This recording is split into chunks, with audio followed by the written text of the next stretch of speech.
গভীর রজনীতে যখন ঘর থেকে বাহির হয়ে গেল, বাহির হইয়া সর্বপ্রথম হযরত আবু বকর সিদ্দিক রাদিয়াল্লাহু তাআলা আনহুর ঘরের সামনে গিয়া দাঁড়াইলেন। রাসূল আস্তে করে দরজার সামনে টোকা দিলেন। নবীজি ছোট্ট করে একটা শব্দ করছেন, আবু বকর।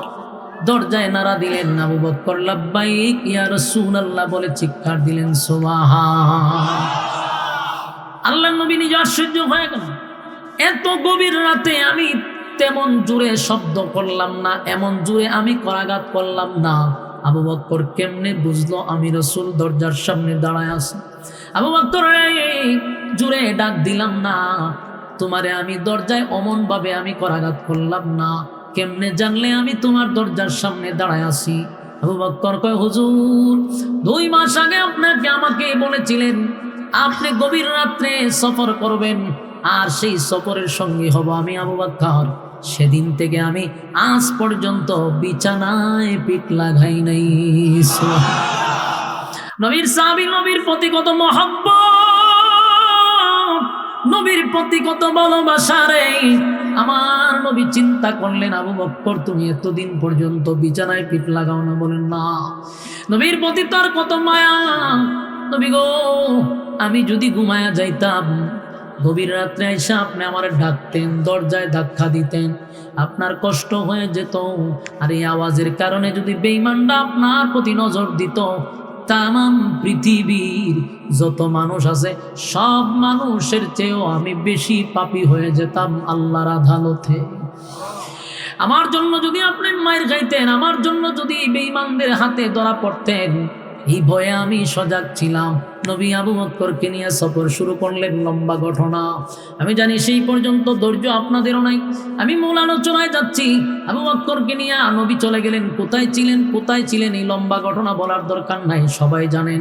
শুধু মূল কাহিনীতে যাই। এবার আবু বকরকে নিয়ে নবী চলে গেলেন মদিনায়। মদিনায় যাওয়ার পরে সেখানে অসংখ্য সাহাবীরা মক্কা থেকে সেখানে গিয়ে নবীর সঙ্গে সাক্ষাৎ করলেন, বসবাস করতে লাগলো। এক পর্যায়ে আল্লাহর হাবিব এই সাহাবীদেরকে নিয়ে মক্কাতে মদিনাতে বসবাস করতে লাগলো। আর মক্কায় থাকতে যেই সমস্ত সাহাবীরা কাফির বেঈমানদের হাতে রক্তাক্ত হয়েছিল, যেই সমস্ত বেঈমানরা সাহাবায়ে কেরামদেরকে রক্তাক্ত করলো, মারধর করলো, সাহাবায়ে কেরামরা আঘাতে চিহ্ন নিয়া মদিনায় আসছে। মদিনায় আসার পরে এখন পর্যন্ত তাদের শরীরের গা শুকায় নাই, এখন পর্যন্ত সুস্থ হয় নাই। আপনারা সব মন গেছে গা হাসানাত আব্দুল্লাহ ভাইয়ের উপর নাকি? ভাই আপনি কেন আপনি কেন থাকলে আর ওয়াজ হইতো না, সব শেয়ার হয়েছে আপনার ভাই। এখানে চেহারাটা দেখবো, আপনার চেহারাটা দেখলে তো এরা শান্তি পাইব, নাইলে আমার ওয়াজ শেষ। ওই সব নেতার ভাই শেয়ার হয়েছে। আয়েন মাশাআল্লাহ আব্দুল্লাহ ভাই বসেন। না এখানে বসেন, চেয়ার বসেন ভাই এটা দেখা খারাপ দেখা উঠেন, কথা বলুন, শুরু করেন। এটা তো চেয়ার দেন। মাশাআল্লাহ, খুশি নি আপনারা? হ্যাঁ আল্লাহ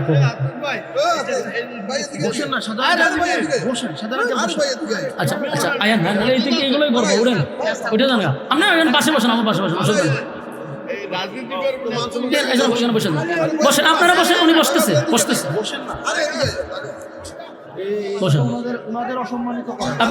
বসেন, উনি বসতেছে এটা দিয়ে নেন। না ভাই বসেন, সমস্যা নেই। আপনি বললে এরা ঠান্ডা হয়ে যাবে, কোনো কথা চলবে না। আমার পরে উনার বক্তব্য শুনলে এরপরে আমি মুনাজাত দিব, ঠিক আছে? বসেন, কথা আমরা না বলি ভাই। আর কথা বললেন আবার কথা বলতেছে, একদম কোনো কথা নাই। বসেন, আলোচনা চলতো নি, কথা কন যেত না। ওনার সামনে বসেছি, ওন ছায়া তাই অসুবিধা নেই, কিন্তু কথা আমার কথাগুলো একটু স্মরণ করেন। হাবিবি কিবরিয়া কোথায় গেলেন? মদিনায়। ইয়াদ আছে তো? কথা হয় না। মদিনায় গেলেন। মদিনায় যাওয়ার পরে তার সাথী সঙ্গী নিয়ে সেখানে অবস্থান করলেন। অবস্থান করার পরে আল্লাহর হাবিব যখন অবস্থান করলেন, সাহাবায়ে কেরামদের এখনো কিন্তু আঘাতের চিহ্ন কিন্তু এখনো শুকায় নাই। 1 বছর। আপনারা যদি ভাই কথা বলেন তো সমস্যা, মনোযোগ নষ্ট করেন না প্লিজ ভাই, বসেন। কথা বললেন না ভাই, ইশারা কাজ করেন, ইশারা কাজ করেন। হ্যাঁ, মনোযোগ দেন। রাসূল আরবি সাল্লাল্লাহু আলাইহি সাল্লাম মক্কা গেলেন, যাওয়ার পরে 1 বছর কিন্তু হয় নাই। খুব মনোযোগ দিয়া শুনেন। বাকি 13 বছর কি ছিল? একটা কর্মসূচি কি? একচাটিয়া একতরফা শুধু মায়ের খাইছে, প্রতিবাদ করে নাই। কর্মসূচিগুলো ইয়াদ রাখতে হবে কিন্তু। প্রতিবাদ করে নাই, চলে আসলো কোথায়? নিজের বিঠা বাড়ি সাইরা, নিজের বাবার দেশ দাদার দেশ সাইরা 400-450 কিলোমিটার দৌড়ায় আসছে কোথায়? মদিনায়, নিজের সাথী সঙ্গী নিয়ে। তাদের সাথে আর কোনো সম্পর্ক নাই। কিন্তু 1 বছর যেতে না যেতেই আবু জাহেল চিন্তা করলো যে মুহাম্মদ চলে গেল মক্কা ছেড়ে মদিনায়, সেখানে গিয়া যদি তার দল গঠন করে, সেখানে গিয়ে যদি আবার শক্তিশালী হয়, পরবর্তীতে যদি আবার মক্কায় এসে আমাদের উপরে হামলা করে, এই আবু জাহেল এই চিন্তায় আছে। সে করলো কি? এক পর্যায়ে 1000 বাহিনী তৈরি করছে, প্রশিক্ষণপ্রাপ্ত এবং সেনাবাহিনী তৈরি করছে, যাদের কাছে অস্ত্র আছে, লোহার পোশাক পরিধান করাইয়া তাদেরকে নিয়ে সিদ্ধান্ত নিছে যে আমরা মক্কার থেকে মদিনায় যাব, গিয়া মুহাম্মদের উপরে হামলা করব, তাকে একেবারেই শেষ করে দিব, যেন নেক্সট টাইমে আর কোনোদিন মক্কায় আসতে না পারে। নাউজুবিল্লাহ। বলুন তো দেখি, আমাদের গ্রাম্য ভাষায় এটাকে বলে গায়ে পাড়া দিয়া ঝগড়া। আপনারা কি বলেন? এটা আমরা দেশে কয়ে গায়ে পাড়া দিয়া ঝগড়া। রাসূল তো চলেই আসলো, বিঠাবাড়ি ছাড়লো, কষ্ট নিয়া আঘাত নিয়া চলে আসলো মদিনায়। কিন্তু এই আবু জাহেল মদিনায় আসার পরও শান্তি দিল না। সে 1000 বাহিনীকে প্রশিক্ষণ সহ নিয়ে আসছে কোথায়? মদিনায় আসছে রাসূলের উপর আক্রমণ করার জন্য। খবরটা আসছে রাসূলের কাছে যে হুজুর, আবু জাহেল তো এই সিদ্ধান্ত নিছে 1000 অস্ত্রসহ বাহিনী নিয়ে আসতেছে মদিনায় আমাদের উপরে হামলা করার জন্য। এই কথাটা শোনার পরে রাসূল কষ্ট পাইছে, মর্মাহত হয়েছে। যেটা কিভাবে সম্ভব? আমি তো তাদের সঙ্গে কোনো আর ঝগড়াও করি নাই, আমাদের কোনো সাহাবীও ওখানে যায় নাই, তাহলে তারা এই সিদ্ধান্ত নিল কেন? আল্লাহ রাসূল এক পর্যায়ে আশ্চর্য হয়েছে, দৌড়ায় সাহাবায়ে কেরামদের কাছে গেছে, গিয়া রাসূল নিজেই কান্না শুরু করছে। কেন? ওই যে 13 বছর মারছিল সাহাবায়ে কেরামদেরকে একচাটিয়া, এখনো আঘাতের চিহ্নগুলো শুকাই নাই, ফেডে খাবার নাই, অস্ত্র নাই, পোশাক নাই, যুদ্ধটা করবে কিভাবে? আল্লাহর হাবিব কান্না শুরু করছে। এমন ভাবে নবী কান্না শুরু করছে, সাহাবায়ে কেরামরাও নবীর কান্না দিকে কান্না শুরু করছে। আল্লাহ নবী এক পর্যায়ে সাহাবায়ে কেরামদের সামনে গিয়া কাঁদতেছে আর বলতেছে, সাহাবীরা রে, আমি যদি তোমাদেরকে নিয়ে যুদ্ধের ময়দানে যাই, তোমরা কি আমাকে ছেড়ে চলে যাইবা? সাহাবায়ে কেরামরা নবীরে সান্ত্বনা দিয়া বলে, হুজুর, আমরা কিন্তু মুসা নবীর উম্মত না, আমরা কিন্তু মুহাম্মাদুর রাসূলুল্লাহ সাল্লাল্লাহু আলাইহি ওয়াসাল্লামের উম্মত। আমরা মুসা নবীর উম্মত নয়, আমরা আপনার উম্মত। আপনার বিরুদ্ধে যদি কেউ কথা বলে, আপনাকে তীর মারলে ডাইনে থাকবো, বামে থাকবো, সামনে থাকবো, পিছনে থাকবো, জীবন দিব, একটা তীরের আঘাত আপনার শরীরে পড়তে দিব না। রাসূল একটা আশ্বাস করছে। কিন্তু এরপরও নেতা তো নেতার দরদ কর্মীর উপরে থাকতে হবে। কথা বুঝতেছেন? এমন নেতা হতে হবে স্বয়ং রাসূলুল্লাহ সাল্লাল্লাহু আলাইহি সাল্লামের মতো নেতা হয়ে যান। কর্মীর প্রতি রাসূলের কি মায়া! বারবার সাহাবীদের শরীরের দিকে তাকায় আর নবী কান্দে যে আমি যে তাদেরকে যুদ্ধের জন্য প্রস্তুতি নিব, কি নিব? শরীরে তো এখন আঘাতই শুকায় নাই, অস্ত্র নাই, প্রশিক্ষণ নেই। আল্লাহর হাবিব কান্না শুরু করছে। কিতাবে আসছে নবী হাত প্রথমে এইভাবে উঠাইছে, এরপরে হাত উপরে উঠে গেছে। কানতে কানতে নবী বলেন, মালিক, 13টা বছর একচাটিয়া নির্যাতন সহ্য করলাম, কোনোদিন একটা প্রতিবাদ করলাম না। আমার অসংখ্য সাহাবীদের শরীরে আঘাতের চিহ্ন, কিন্তু এখন তাদেরকে নিয়ে আমি এত দূর আসার পরেও সেই সিদ্ধান্ত আবু জাহেল নিছে। আল্লাহ, এই জমিনে যদি আল্লাহ বলনেওয়ালার দরকার হয় গো, এই জমিনে যদি আল্লাহ বলার প্রয়োজন হয়, তাহলে আপনি আমার উম্মত সহ আমার সাহাবীদেরকে আপনি বিজয় দেন। আর যদি আপনার জমিনে আল্লাহ বলনেওয়ালার কোনো প্রয়োজন না হয়, তাহলে আপনি আমার সাহাবীদেরকে এই যুদ্ধেই যেন তারা শাহাদাত বরণ করে। নবী কান্না শুরু করছে। পিছন দিক দিয়ে আবু বকর সিদ্দিক রাদিয়াল্লাহু তাআলা জড়ায়া দইরা নবীরে বলেন, নবী গো, কান্দেন না, কান্দেন না, আমি নিশ্চিত আপনার মালিক আপনারে একা ছেড়ে দিবে না। আপনার মালিক আপনাকে একা ছেড়ে দিবে না। কান্দেন না গো নবী, আপনি যদি কান্দেন আমরা দুর্বল হয়ে যাব। সাহাবায়ে কেরামরাও আপনার কান্নায় তারা কান্দে। না পয়গম্বর, আমি বিশ্বাস করি মালিক আপনারে ছেড়ে দিবে না। আল্লাহর হাবিব কান্না শুরু করছে, মালিক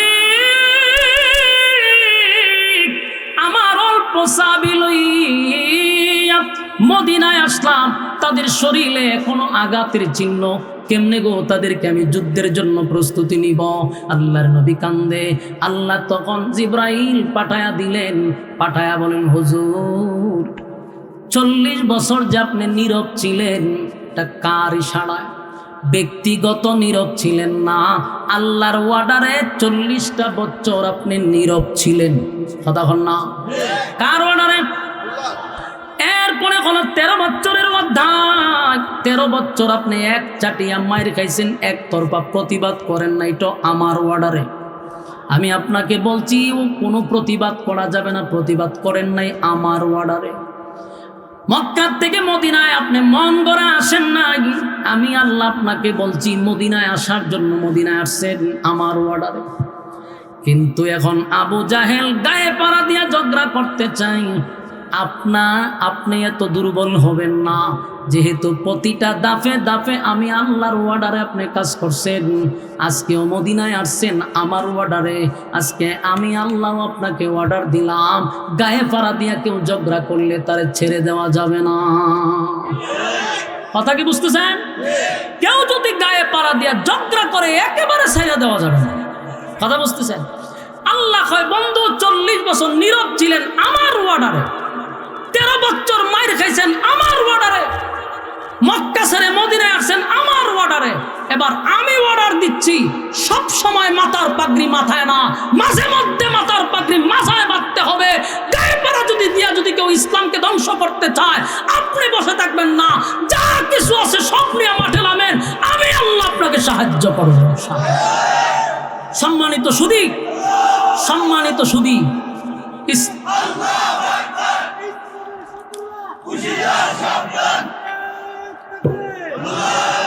সম্মানিত সুধী, ইসলাম শুধু নরমের মধ্যেই না। আমরা মনে করি ইসলাম তসবি, ইসলাম পাগড়ি, ইসলাম পাঞ্জাবি, এগুলা দিয়ে ইসলাম শেষ না। আপনার আরো দায়িত্ব আছে, আপনার আরো দায়িত্ব আছে।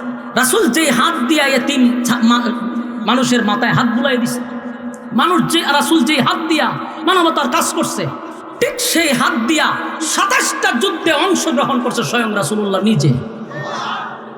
আপনি ইসলামের উপরে আঘাত করবেন আর আপনি তসবি পড়বেন বয়ে বইয়া, আপনি ফাগরি লাগাইয়া সুবহানাল্লাহ পড়বেন, এমন সুফিগিরির দা এই জায়গাতে এই জমিনে দাম নাই। গজব আসলে সুফিরে আল্লাহ আগে ধ্বংস করবেন। কেন? পাশে অন্যায় হয়েছে, প্রতিবাদ করলি না কেন? তসবি জফার নাম ইসলাম নয়, ফাগরি লাগানোর নাম ইসলাম নয়। ইসলাম সবসময় নরমের কথা আপনাকে বলে নাই। ইসলামের উপরে যখন আঘাত আসবে তখন আপনি নরম হবেন না, তখন ইসলামের সাথে গরম হতে হবে। আমার কথা কি আপনারা কষ্ট পাইতেছেন? আপনি 3টা কর্মসূচি দেখেন না, আপনি পড়েন, 3টা অধ্যায় আছে তো পড়েন না। 3 অধ্যায়ের 3টা কর্মসূচি আপনি দেখেন, ফলো করেন। ইসলাম সব সময় নরম না। যখন ইসলামের উপরে কেউ আঘাত আনবে, আপনার ইমানের দায়িত্ব আপনি সেখানে প্রতিবাদ করা। এই যে আমাদের বাউল নামক ফাউলটা যে আল্লাহকে নিয়ে গালি দিল, আপনারা শুনছেন না? তখন কি আপনি তসবিহ হাতে নিয়ে সুবহানাল্লাহ পড়বেন, ফাগরি মাথার দিয়ে ইল্লাল্লাহ জিকির করবেন? এটা কি ইসলাম? আপনি আল্লাহর বান্দা হিসাবে ইমানের স্বার্থে আমার যদি জীবনও যায়, আমি আমার আল্লাহর অপমান জমিনে সহ্য করতে পারবো না। আমি আমার প্রতিবাদ করতেই হবে। প্রতিবাদ করতে গিয়ে যদি কেউ বাধা দেয়, বাধা ভেঙে আল্লাহর ইজ্জত জমিনে কায়েম করবো ইনশাআল্লাহ।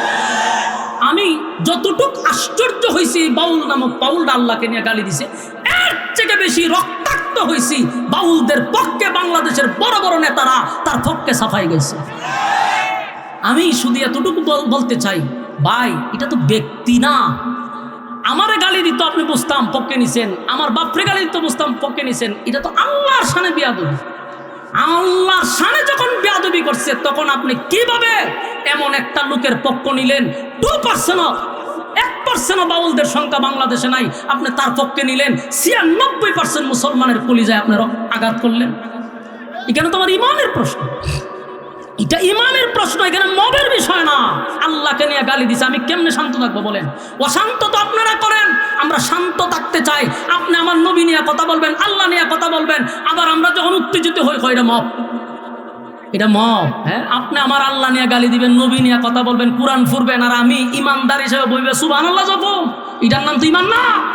আমার যেখানে প্রতিবাদ করা সেখানে করবো, আমি তো শান্ত, আপনি আমার অশান্ত করেন কেন? আপনি আমার ইসলামের উপর আঘাত করেন কেন? আপনি আমার আল্লাহ নিয়ে কথা বলেন কেন? রাসূল নিয়ে কথা বলেন কেন? কোরআন নিয়ে কথা বলেন কেন? সম্মানিত, শুধু এই জন্য বলছি, ইসলাম শুধু টুপি দাড়ির মধ্যেই সীমাবদ্ধ নয়, আপনার আরো কাজ আছে। আপনি এই কর্মসূচিটা দেখেন, রাসূল 13 বছর কিন্তু মাইর খাইছে, 13 বছর মাইর খাইছে, একটা প্রতিবাদও করেন। আপনি 13 বছরের জিন্দগিটা পড়েন, কোনোদিন রাসূল একটা প্রতিবাদও করে নাই। রক্তাক্ত হয়েছে, রাসূল বেহুশ হয়ে গেছে, এরপরে দাঁড়াইছে, আবার মারছে, প্রতিবাদ করে নাই। কেন? আল্লাহ বলছেন এখন প্রতিবাদের সময় না। এখন আপনি মাইর খাইতে দেখেন, অসুবিধা নাই। কিন্তু মদিনার ইতিহাস করেন 10 বছর, 10 বছরে যতটা যুদ্ধ হয়েছে মদিনায়, কোনো একটা যুদ্ধেও বেঈমানরা বিজয় লাভ করতে পারে নাই। এখন দেখেন আল্লাহর রাসূলকে আল্লাহ কিভাবে সান্ত্বনা দিয়েছে, বলছে আপনি যে কাঁদতেছেন কান্দেন না, আমি অর্ডার দিছি, যা কিছু আছে তা নিয়ে আলামেন, আর আমি আল্লাহ আপনাকে সাহায্য করব, প্রয়োজনে আসমান থেকে মালাইকা পাঠাবো। সুবহানাল্লাহ। আল্লাহ যখন বলছে আপনার সাথে আছি, রাসূলের আর কোনো চিন্তা আছে? রাসূল খুশি, আমার মালিক আমার পক্ষে আছে। সাহাবায়ে কেরামদেরকে দাঁড় করাইছে। আপনারা জানেন বদরের যুদ্ধে মাত্র 313 জন ছিল, 313 জন। আপনারা শুনছেন 313 জন, কিন্তু এটা শুনেন নাই 313টা তরবারি ছিল না। 313টা তরবারি ছিল না, 313টা তরবারি ছিল না, বরং তরবারির বদলা অনেক সময় খেজুরের ডাল ছিল। এই সাউন্ড আপছে, খেজুরের ডাল ছিল। খেজুরের ডাল নিয়ে কি আপনি অস্ত্র সহ যারা আছে এর সাথে যুদ্ধ করে আপনি বিজয় লাভ করতে পারবেন? এই বদরের যুদ্ধ থেকে শিখেন। অস্ত্রের বলে মুসলমানরা যুদ্ধে অংশগ্রহণ করে নাই, শক্তির বলে মুসলমানরা অংশগ্রহণ করে নাই, তারা অংশ করছিল ইমানের বলে। কিসের বলে? ইমানের বলে। আজকে 200 কোটি মুসলমান পৃথিবীতে থাকতেও আমরা কেন সব জায়গায় মেরে খাই? কারণ আমরা সংখ্যায় বেশি, আমরা ইমান দুর্বল। কথা কয় না? এই যে আমরা টিক টিক করে রক্ত গরম করতেছেন, এই লোকগুলার এই 5 টাকার রং সাদিয়া কিনা যাইব, 5 টাকার রং সাদিয়া আপনাদেরকে কিনা যায়। গুরু মার্কায় এসে রাখব, আপনারা রং সাকাবান খাওয়াইলেন, বুট কারে দিবেন, বলে হয় গুরু মার্কারে দিবেন। আরেক ছাগল মার্কায় বললো যে আপনি বুট কারে দিবেন, তো সিদ্ধান্ত হয়েছে না, তাতে খাওয়াইলো দুধ চা, হয় আপনারই দিব। আরেকজনে খাওয়াইলো কফি, বুট আপনারই দিব। বুট বেড়া তোর একটা 3 জনে দিলি কেমনে? কথা হয় না? আছে না নাই? তাহলে ইমান কত দুর্বল। 5 টাকার কাছে যেখানে ইমান বিক্রি হয়, সেখানে আপনি আল্লাহরে গালি দিলে প্রতিবাদটা করবেন কেমনে? আমরা তুমি ইমানের ক্লাসেই ভর্তি হন নাই, প্রতিবাদ করবেন কেমন? আমার যুবক বায়ানব, রাসূল নবী সাল্লাল্লাহু আলাইহি সাল্লাম মক্কায় যুদ্ধ করলেন। রাসূল আগে যুদ্ধে অংশগ্রহণ করে নাই, তারা রাসূলকে আঘাত করতে আসছে। আল্লাহ কইছে এখন আপনি শুরু করেন। এটাকে আমরা অনেক সময় ভিন্ন কথা বলি, জিহাদটাকে, ঠিক না? এইদিকে গেলাম না, আসুন আমরা সামনে যাই। মনে করেন যুদ্ধে এই মদিনায় আসার 6 মাস হয়ে গেছে, কয় বছর না 6 বছর হয়েছে। কয় বছর? 6 বছর। 6 বছর হওয়ার পরে রাসূল একদিন স্বপ্ন দেখছে। স্বপ্ন কি দেখছে? যে সাহাবায়ে কেরামদেরকে নিয়ে রাসূল গেলেন মক্কায় হজ উমরা করার জন্য। এখানে হজ উমরা করলো, নিরাপদে রাসূল আবার সাহাবীদেরকে নিয়ে মদিনায় ফিরে আসলো। আসার পরে রাসূল ঘুম থেকে জাগ্রত হইয়া মসজিদে নববীতে ফজরের নামাজের পরে সাহাবায়ে কেরামদেরকে নিয়ে বসে বলল, শোনো, আমরা মক্কার থেকে আসছি, আজ 6 বছর হয়ে গেছে। আমি আজকে একটা স্বপ্ন দেখলাম যে তোমাদেরকে নিয়ে আমি গেছি মক্কায়, সেখানে গিয়া তোমাদেরকে নিয়ে হজ উমরা করলাম, নিরাপদে মদিনায় ফিরে আসলাম। হযরত উমর তো একটু সাহসী দাঁড়ায়, হুজুর বেয়াদবি মাফ করবেন, আপনার স্বপ্ন তো স্বপ্ন নয়, ওহী। নবীদের স্বপ্ন কি? ওহী। আপনার স্বপ্ন যেহেতু ওহী, নবীদের কথা যেহেতু বাস্তব, তাহলে আমাদের কলিজাটা ফেটে যায়। আমরা 6 বছর হয়েছে নিজের দেশ ছাইরা আসছি মদিনায়, আজও যাইতে পারলাম না। আপনি যেহেতু দেখছেন নিরাপদে গেছেন, নিরাপদে আসছেন, আমরা মক্কায় যাব। সুবহানাল্লাহ। সাহাবায়ে কেরামদের আবদার তো, রাসূল বলেন ঠিক আছে তাহলে ঘোষণা দাও। ঘোষণা দিল, প্রায় 1500 সাহাবী একত্রিত হয়েছে। বেড়া বকরি লইয়া রাসূল চলে গেলেন কোথায়? মক্কার দিকে হজ উমরা করবে। রাস্তায় যখন যাওয়া শুরু করছে, ওই যে তত্ত্ব সন্ত্রাস আছে, যারা এখন দেখছেন না মিডিয়ার মধ্যে কিছু তত্ত্ব সন্ত্রাস আছে, ঘটনা ঘটে একটা, প্রচার করে আরেকটা। তো এরকম একটা খবর আবু সুফিয়ানের কাছে চলে গেছে। কি চলে গেছে? যে শুনো, মোহাম্মদ কিন্তু তার বাহিনী টাহিনী লইয়া আসতেছে, মক্কা ঘেরাও করবে, মক্কা দখল করবে, তুমি কিন্তু প্রস্তুতি নাও। আবু সুফিয়ানের মাথা গরম, কারণ এই যাবৎ 6 বছরে যত যুদ্ধ করছে মদিনায় গিয়া কেউ ফিরে আসতে পারে না, প্রত্যেকটা যুদ্ধে তারা পরাজিত হয়েছে। এখন যখন শুনছে আল্লাহর রাসূল আসতেছে মক্কায়, এদের কি আর ঘুম আছে? আর কি খবর শোনাইছে যে মক্কা দখল করার জন্য আসতেছে, অথচ এহরামের কাপড় পরলে একটা পিপিলিকা মারা পর্যন্ত জায়েজ নাই, সেখানে যুদ্ধ করবো কেন? কিন্তু খবর পৌঁছাইছে রাসূল মক্কা দখল করতে আসছে। আবু সুফিয়ান করলো কি, হুদাইবিয়া নামক একটা জায়গা আছে মদিনা মক্কার থেকে 19 অথবা 21 কিলো হবে এই জায়গাটা দূরত্ব মক্কার থেকে, সেখানে বাহিনী দিয়া রাসূলের সমস্ত সাহাবীদেরকে আটকাই দিছে যে না, আপনাদেরকে মক্কায় ঢুকতে দেওয়া হবে না, মক্কায় ঢুকার অনুমতি নাই। রাসূল করলো কি, সাহাবায়ে কেরামদেরকে বললো ঠিক আছে এখানে তাঁবু টাঙাও। তাঁবু টাঙাইলেন। টাঙানোর পরে 2-3 দিন ওইখানে থাকার পরে হযরত উসমান রাদিয়াল্লাহু তাআলা আনহুকে রাসূল পাঠাইলেন মক্কায়। তুমি গিয়া বিষয়টা তাদের কাছে বলো যে আমরা মূলত যুদ্ধ করতে আসি নাই, আমরা আসছি হজ এবং উমরা করার জন্য, আমরা হজ উমরা করে সোজা আবার আমরা মদিনায় চলে যাব। উসমানকে কেন পাঠাইলেন? উনি ভদ্রনম্র আর উনি ব্যবসায়ী মানুষ, পাঠাইছে। কিন্তু ঘটনাটা ঘটছে, উসমান যখন মক্কায় গেছে, আবু সুফিয়ানের লোকেরা হযরত উসমানকে তারা বন্দী করে রাখছে। কথা কি বুঝতেছেন? বন্দী করে রাখলো। কিন্তু ওই যে আবার তথ্য সন্ত্রাস, সেখানে আবার নিউজ প্রচার করছে, ভিন্ন রাসূলের কাছে খবর আসছে যে আপনার উসমানকে তারা হত্যা করছে। নাউজুবিল্লাহ, ভুল সংবাদ প্রচার করছে যে হত্যা করছে। আল্লাহর রাসূল নরম কিন্তু গরম হয়ে গেছেন। রাসূল বলেন, আমার উসমানকে যদি তারা হত্যা করে থাকে, আমরা যুদ্ধ করার জন্য আসি নাই, আমরা আসছিলাম হজ উমরা করার জন্য। কিন্তু এখন যে তারা আমার উসমানকে আটকায় রাখলো, উসমানকে তারা আটকায় রাখলো, হত্যা করলো, যদি খবর সঠিক হয়। রাসূল বসার থেকে দাঁড়ায় গেছে, রক্ত গরম হয়ে গেছে। রাসূল বললেন, এটা আমি কোনো সময় বরদাস্ত করতে পারবো না। আমি এই উসমানের রক্তের বদলা না নিয়ে আমি মদিনায় যাব না। হইছিনি গরম? বলুন, গরমটা কি এমনি হয়েছে না আগে আপনি আঘাত করছেন এরপরে গরম হয়েছে? আল্লাহ রাসূল বললেন, কারা কারা আমার সঙ্গে তোমরা অংশগ্রহণ করবা, বায়াত গ্রহণ করো। আল্লাহর রাসূলের সাথে তখন সাহাবায়ে কেরাম বায়াত গ্রহণ করলেন। বায়াত গ্রহণ করলেন। বায়াত গ্রহণ যখন করলেন তখন ভাইজান একটু ব্যস্ত আছেন, ইনশাআল্লাহ আমি খুব সংক্ষেপে শেষ করতেছি। আমি না বলেন নাই বুঝছি, এরপরও আমি বলতেছি। এখন বিষয়টা হলো, রাসূল যখন মক্কায় গেলেন তখন ইনশাআল্লাহ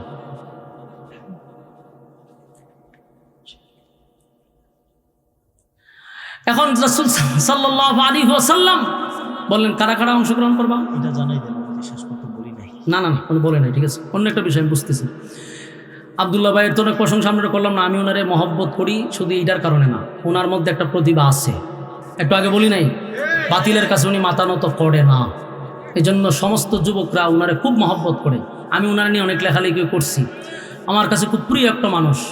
আর আমি তো দেবিদ্বার থেকে গেছি, ঠিক না? আজ থেকে 10-12 বছর আগে। সম্মানিত সুধী, এখন মনোযোগ দিয়ে শুনেন। এখানে একটা ঘটনা হইল কি, রাসূল হাত বাড়াইছে, কারা কারা উসমানের হত্যার প্রতিশোধ নিতে আমার সঙ্গে তোমরা অংশগ্রহণ করবে, হাত মিলাও। এটা কয় বায়াত। খুব মনোযোগ দিয়ে শুনেন, বায়াত। হাত মিলাইল। এই শুরু হয়েছিল বায়াত। এটা রক্ত দেওয়ার জন্য রাসূল বলছিল বায়াত গ্রহণ করো। আজকে এই বায়াতটারে বাংলাদেশে চাউলে আর ডাইলে খিচুড়ি বানাইল। এখন বায়াতের নামে বন্ডামি শুরু হয়েছে, বায়াতের নামে এখন খানকাহ তৈরি হয়েছে, বায়াতের নামে গরু ছাগল আর মুরগি নিয়ে একখানে জায়গায় জমা করা হয়, পীর ফকিরের কারখানা তৈরি হয়েছে। এই বায়াত কি ইস্যু করছে? অথচ বায়াত কিসের জন্য হয়েছিল একটু আপনারা গাড়াগাড়ি করেন। বায়াত ছিল রক্ত দেওয়ার জন্য, বায়াত খিচুড়ি খাওয়ার জন্য নয়, ফির মুরিদি করার জন্য বায়াত ছিল না, এটা রক্ত দেওয়ার জন্য অংশগ্রহণ চাইছিল। কথা বুঝতেছেন? সম্মানিত শুধু এখন আসুন, আল্লাহর রাসূল যখন এই কথা বলছে, এখান থেকে একটা খবর গিয়া পৌঁছে গেছে কোথায় জানেন? সেই খবর গিয়া পৌঁছে গেছে আবু সুফিয়ানের কাছে। আবু সুফিয়ানের কাছে গিয়া খবর গেল যে কয়ো মুহাম্মদ তার বাহিনী নিয়ে পুরা নিয়ত করছে যে আপনার সাথে যুদ্ধ হবে এবং তার বাহিনী নিয়ে আসতেছে, আপনার উপরে হামলা করবে। আবু সুফিয়ানের 6 বছরের ইতিহাস তো ইয়াদ আছে, যুদ্ধে গেছি কোনোভাবেই তার সঙ্গে আমরা যুদ্ধ করতে পারি নাই। এখন যদি বাহিনী লইয়া আসে তাহলে আমরা এখানে টিকতে পারবো কি সন্দেহ আছে। কিন্তু একটা মানুষের সাথে আমরা যুদ্ধ করার আগে আগে বুঝতে হবে তার অস্ত্র কি পরিমাণ আছে, তার অবস্থান কি পরিমাণ, এগুলা দেখার পরে না আমরা যুদ্ধ করতেন। কারণ যুদ্ধ লাগে সব শেষ হয়ে যান গা। আবু সুফিয়ান চিন্তা করলেন যুদ্ধে যদি আসে তাহলে আমরা তো একটা প্রস্তুতি নিতে হবে, আগে জানতে হবে মুহাম্মদের লোক তার বাহিনী কি পরিমাণ আসছে, তার অস্ত্র কি পরিমাণ আছে। আবু সুফিয়ান এটা গবেষণা শুরু করছে, লুক পাঠাইছে। লুক ফাটাইয়া বলল যে তোমরা একটা কাজ করো, আগে তোমরা তাড়াতাড়ি মুহাম্মদের তাঁবুর কাছে যাও, গিয়া দেখো কি পরিমাণ লোক আসছে, আমরা যুদ্ধ করলে পরে পারবো কিনা, না হয় আবার পরে মায়ের খাইতে হইব। 2 লোক ফাটাইছে রাত্রের বেলায়, তোরা গোপনে গিয়া দেখবি মুহাম্মদের কি পরিমাণ বাহিনী আসছে। এই 2 লোক গোপনে গোপনে গেছে। যাওয়ার পরে আল্লাহর রাসূলের সাহাবীরা যে কোনো কাজ করত পরামর্শ নিয়া, যে কোনো কাজ করছে তারা পরামর্শ ছাড়া কোনো কাজ করে নাই। তো রাত্রের বেলায় খাবার খাইব, পাক বসাইব, রাসূলে বলল হুজুর আমরা তো চুলা টুলা বানাইতে হবে, কতটা চুলা বানাইলে হবে? রাসূল বললেন তোমরা 100 চুলা বানাও। কত চুলা? এখন প্রশ্ন হইল 1500 মানুষের জন্য চুলা কয়টা লাগে বলেন তো দেখি? কথা কয় না? হ্যাঁ কথা কয়টা লাগে? সর্বোচ্চ 2 থেকে 3টা। এ দিয়ে 1500 মানুষ খাওয়ানো যাবে না? তো বানাইলো কত? 100। সাহাবা এখানে একজনের বা একজন তাকায় যে হুজুর আমরা 100 বললো কেন? এক সাহাবীকে হুজুর বলছে কোনো প্রশ্নের উত্তর নাই, সাথে সাথে কাজ শুরু করো। 100 চুলা বানাইছে। রাত্রের বেলায় সব চুলাতে আগুন ধরাইছে। ওইদিকে আবু সুফিয়ানের 2 লোক আসছে, লোক কি পরিমাণ হয়েছে দেখার জন্য। আইসা দেখে চতুর্দিকে খালি আগুন আর আগুন। এরা কই কিরে এখানে আগুন কেন? আরো কাছে গেছে, গিয়া কয় না রে আগুন তো না, এগুলো তো চুলা। এরা মাথা তাত দিয়া কয় এত চুলা যদি হয় তাহলে কি পরিমাণ লোক খাওয়াইনে আছে, কি পরিমাণ লোক আসছে। আর লোক দেখার দরকার নেই, দৌড়াই আবু সুফিয়ানের কাছে গিয়া কয় যে এখন যদি যুদ্ধ করো তাহলে মাটির সাথে মিশাইয়া দিবে যেই পরিমাণ লোক আছে। কিভাবে দেখলি? বলে মিয়া মানুষ গণা লাগবে না, চুলা গণ্যা আমরা বুঝ পাইতেছি না। আল্লাহ দেখেন কি হিকমতে যুদ্ধে বিজয় দান করছে। বিনা যুদ্ধে আবু সুফিয়ান ভয় পেয়েছে, ভয় পায় সর্বনাশ, এই যুদ্ধ তো করা যাবে না।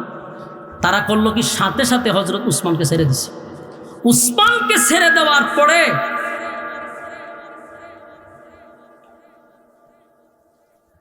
উসমানকে যখন ছেড়ে দিল, উসমান দৌড়ায় আছে রাসূলের কাছে। রাসূল তাকায়া দিয়ে যে উসমান তোরে জীবিত, ওনাকে তো হত্যা করে নাই, তাহলে এখন কি করা যায়? যুদ্ধ আমরা করব না, আমরা যেহেতু আছি হজ উমরা করার জন্য, তাহলে আমরা যুদ্ধ করব না। রাসূল স্বাভাবিক হয়ে গেলেন। ঘটনাক্রমে দৌড়াইয়া আবু সুফিয়ান সহ যত বুদ্ধিজীবী আছে সব হুদায়বিয়ার সন্ধির কাছে আসছে। আয়েশা বলল হুজুর মূল কথা হলো আপনারা কেন আসছেন? রাসূল বললেন আমরা যুদ্ধ করতে আসি নাই, আমরা আসছি হজ উমরা করার জন্য। আমরা এখানে মারামারি করার জন্য আসি নাই, কোনো অস্ত্র আনি নাই, আমাদেরকে হজ উমরা করতে দেও। এরা তখন সুযোগ পাইছে যে অস্ত্র নাই কিছু নাই, তাহলে এই সুযোগে আমরা কিছু বলতে থাকি। তখন এই 10টা শর্ত দিল, যেটাকে আমরা হুদায়বিয়ার সন্ধি, চুক্তি সন্ধি। চুক্তি হয়েছে এদের সাথে যে কি কি করা যাবে না, কি কি করা লাগবে। একতরফা একচাটিয়া অপমান কতগুলো শর্ত ওখানে সব সাহাবীরা প্রতিবাদ না করলো। হযরত উমরের মেজাজ ছিল গরম। হযরত উমর কয় হুজুর অনুমতি দেন, একটার গর্দান রাখবো না, এদের সাথে কিসের চুক্তি আর কিসের আমাদের কথা। একচাটিয়া একতরফা অপমানজনক আমাদেরকে শর্তগুলো দিতেছে। এদের শর্তের মধ্যে একটা হলো যুদ্ধ বিগ্রহ বন্ধ। 2 নম্বর শর্ত হলো যে আপনাদের মক্কার মদিনার মানুষ মক্কায় আসবে, আমরা ফেরত দিতে বাধ্য নয়, কিন্তু আমাদের মক্কার থেকে মদিনায় মানুষগুলো ফিরিয়ে দিতে বাধ্য। কথা বুঝতেছেন? আরো অনেকগুলো অপমানজনক এইগুলা কিছু শর্ত দিয়া দিছে। লম্বা আমি খুব সংক্ষেপে করতেছি। এখন ঘটনাটা ঘটলো কি, হযরত উমর বারবার রাগ হইতেছে, রাসূলকে একতরফা একচাটিয়া অপমানজনক শর্ত দিছে। শর্ত দেওয়ার ফলে হইল যেগুলো আপনারা কাগজে লেখেন, কাগজে লিখিয়া আপনারা কাগজে লেখার পরে এখানে স্বাক্ষর করেন, আমাদের দলের মানুষও স্বাক্ষর করবে, আপনারাও স্বাক্ষর করবেন। এখন স্বাক্ষর লেখার জন্য দায়িত্ব দিছে হযরত আলীরে। আলী কলম হাতে নিয়ে যখন উভয় পক্ষের নেতাদের নাম টাম লিখে স্বাক্ষর দিবে, তখন এরা কাগজ পায় এখন না আমরা এই শর্ত মানি না। কথা বুঝতেছেন কেমন মেজাজটা গরম হয়? তোরাই তো দিলি, আবার তোরা না করলি কেন? হয় আমরা মানি না কারণ আপনারা এখানে রাসূলুল্লাহ শব্দ লেখছেন, যেই রাসূল নিয়ে দ্বন্দ্ব লাগিয়া উনি গেল মদিনায়, আমরা রইলাম মক্কায়, এতগুলা মানুষ মরলো, এতগুলা যুদ্ধ হইলো, আবার সেই রাসূল থাকবে, আমরা এই শর্ত মানি না, এই শর্তই মানি না। আল্লাহ রাসূল বললেন, আলী 10 বছরের চুক্তি নামায় আমি রাসূল থাকলে কি আর না থাকলে কি, সুতরাং আমার নাম রাসূলুল্লাহটা কেটে দাও। সব সাহাবীরা একদিকে তাকায় আছে রাসূলের দিকে। যেটি কি বললেন আপনি? হযরত উমর সহ্য না করতে পেরে তরবারি লেখা রেখে, হুজুর বেয়াদবি মাফ করবেন, অনুমতি দেন। 1500 সাহাবীর সামনে আপনি রাসূলুল্লাহর নামটা কেটে দিবে, আমরা জীবিত থাকতে যেই রাসূলের জন্য জীবন দিলাম সেই রাসূলের নাম কেটে দিবে, প্রশ্নে আসে না, অনুমতি দেন, একটারও গর্দান রাখবো না। রাসূল বললেন, উমর বসো, আমি 10 বছরের রাসূল না, থাকলে কি আর না থাকলে কি, কেটে দাও আমার নাম। হযরত আলী বললেন, হুজুর আমি আপনার চাচাতো ভাই, ছোটবেলার থেকে আজ পর্যন্ত আপনার কথার অবাধ্য হই নাই, কিন্তু আজকে আমি আপনার কাছে জোর করে বলছি এই নামটা আমার হাত দিয়ে কাটা সম্ভব না। আল্লাহর রাসূল শেষ পর্যন্ত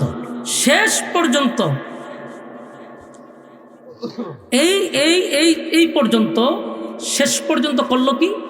আলী বলল আমি পারবো না। রাসূল বললেন, কলম আমাদের দাও। রাসূল কোন জায়গায় কাটে দিলেন। কাটে দেওয়ার পরে হযরত আলী সরে গেল, সমস্ত সাহাবীদের চোখ দিয়ে শুরু হইল পানি।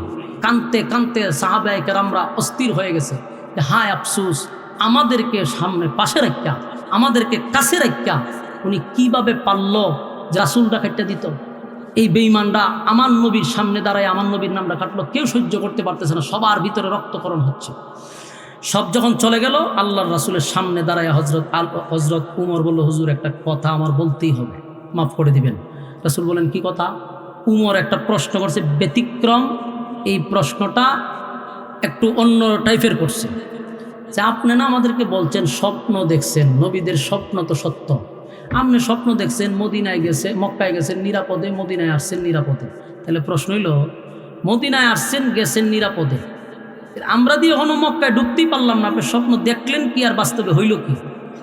সব প্রশ্নটা একটু ব্যতিক্রম হয়েছে না, বেয়াদবিমূলক বোঝা যায় না? তাহলে আর কি আপনি স্বপ্ন সঠিকই দেখছেন? আল্লাহর রাসূল এইভাবে উত্তর দিছে, বলল, ওমর স্বপ্ন দেখার পরে কি একবারও বলেছি যে স্বপ্নটা আজকে বাস্তবায়ন হবে? না। তাহলে তুমি এমন প্রশ্ন করলা কেন? হযরত উমর, কথা তো সত্য। প্রশ্নে হাইরা উমর লজ্জিত হয়ে গেছে। লজ্জিত হইয়া হযরত উমর মাথা নিচু দিয়া বসে রয়েছে। আল্লাহ রাসূল বলল, সবাই উঠো, চলো মদিনায়, এই বছর আর হজ করতে তারা দিবে না। এই যে রাসূল একতরফা একচাটিয়া শর্তগুলা মাইনা নিচ্ছে, পরবর্তীতে মক্কা বিজয় এই হুদাইবিয়ার সন্ধিকে কেন্দ্র করেই হয়েছে। এর ভিতরে আল্লাহ সাফল্য রাখছে, লম্বা, আমি খুব সংক্ষেপে করতেছি। ঘটনা ঘটলো কি, সাহাবায়ে কেরাম যাওয়া শুরু করছে, চোখের পানি সাইরা সাইরা, কান্দে আর যায়, মনের মধ্যে অনেক কষ্ট লইয়া। সব সাহাবীরা যখন কাঁদতেছে, মনের মধ্যে কষ্ট, রাসূলুল্লাহ নামটা কাটতে দিল, হজ করতে দিল না, উমরা করতে দিল না, চোখের পানি সাইরা সাইরা যখন যেই মাত্র মদিনার দ্বার প্রান্তে আসছে, ওই যে সূরা ফাতাহ এর শেষ অংশ নাজিল হয়েছে। কথা কি বুঝতেছেন? তাহলে যারা প্রথম থেকে শুনছেন বলুন তো দেখি, একটা পয়েন্ট দিছিলাম কিনা? এই সূরার কোন জায়গাটা প্রথম নাজিল হলো? শেষ অংশ। আল্লাহ তখন এই আয়াত নাজিল করে, মুহাম্মাদুর রাসূলুল্লাহ والذين معه أشداء على الكفار رحماء بينهم تراهم ركعا سجدا। আল্লাহ এই আয়াতটা তখন নাজিল করছে। মুহাম্মাদুর রাসূলুল্লাহ আগে ছিল না, এই আয়াত এখন নাজিল কইরা আল্লাহ কইল যে এতগুলা সাহাবীর মনে একটাই কষ্ট, কাগজ থেকে কেন রাসূলুল্লাহ বাদ দিল, এটাই তো কষ্ট। 10 বছরের কাগজে রাসূলুল্লাহ থাকলে কি না থাকলে কি, আমি আল্লাহ কিয়ামত পর্যন্ত রাসূলুল্লাহ বসায়া দিলাম। সুবহানাল্লাহ। বলুন সান্ত্বনাটা কারে দিছে? যে রাসূলুল্লাহ না, সাহাবায়ে কেরাম, এরা তো মনে কষ্ট ছিল, নাজিল করে কইছে 10 বছরের কাগজে রাসূলুল্লাহ থাকলে কি না থাকলে কি, আমি তোমাদেরকে কিয়ামত পর্যন্ত রাসূলুল্লাহ বসায়া দিলাম। সাহাবায়ে কেরাম খুশি। সুবহানাল্লাহ। এবার আল্লাহ বলেন, আমার বন্ধু কষ্ট পাইছে রে, মক্কা মদিনা থেকে মক্কায় গেল 400 কিলোমিটার দৌড়াইয়া, অনেক আশা লইয়া সাথী সঙ্গীদেরকে নিয়ে চলে গেলেন কোথায়? মদিনায়, মক্কায়। সেখানে হজ করতে পারলো না। বলুন তো দেখি, আমার নবীর মনের ভিতরে কষ্ট আছে না? না। আল্লাহ তার বন্ধুরে খুশি করার জন্য খুশি করার জন্য সূরা ফাতাহ নাজিল করে দিল। আল্লাহ তখন ওই শুরুটা নাজিল করছে, ইন্না ফাতাহনা লাকা ফাতহাম মুবিনা, ইন্না ফাতাহনা লাকা ফাতহাম মুবিনা লিয়াগফিরা লাকা আল্লাহু মা তাকদ্দামা মিন যামবিকা, إنا فتحنا لك فتحا مبينا ليغفر لك الله ما تقدم من ذنبك وما تأخر ويتم نعمته عليك। এই অংশটা পরে নাজিল হয়েছে। আল্লাহ ইন্না ফাতাহনা লাকা ফাতহাম মুবিনা, নিশ্চয়ই আমি আপনাকে বিজয় দান করছি। যদি আপনি একতরফা একচাটিয়া এই অপমানজনক শর্তগুলা মেনে নিছেন, মেনে নেওয়ার মধ্যেই আপনাকে আমি বিজয় দিছি। সুবহান। সম্মানিত সুধী, বলুন তো দেখি এতক্ষণের আলোচনায় আপনারা কি বুঝলেন, আপনারা কি বললেন বলেন, বলুন। কয়টা অধ্যায় বলছিলাম আপনাদের সামনে? আমার কথা কয় না। কয়টা অধ্যায়? কর্মসূচি কয় রকম? 3 রকম। বলুন তো দেখি 3টা অধ্যায়ের কর্মসূচি কি এক না ভিন্ন? নীরব, ধৈর্য, প্রতিবাদ। নীরব, ধৈর্য, প্রতিবাদ। তাহলে ইসলাম শুধু আপনাকে নীরব থাকতেও বলে নাই, আঘাত আসলে প্রতিবাদ চলবে কি চলবে না? কারা কারা রাজি? হাত তুলে দেখায় দেন। লিল্লাহে তাকবীর, লিল্লাহে তাকবীর।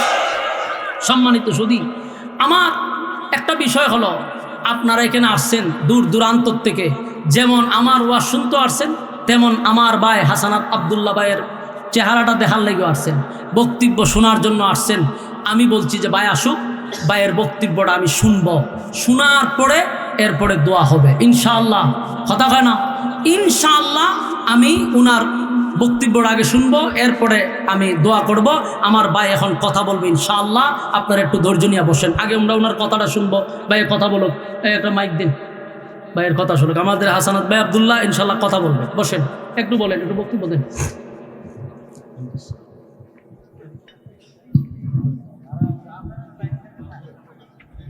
একটু দাঁড়াই বলুন, মানুষ আপনার দেখুন, চেহারাটা দেখুন। এই লড়াছড়ি করেন না, বসেন।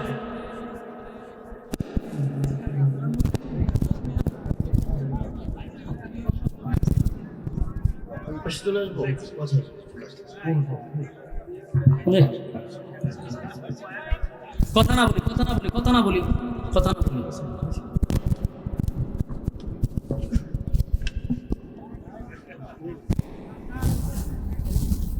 আসসালামু আলাইকুম ওয়া রাহমাতুল্লাহি ওয়া বারাকাতুহু।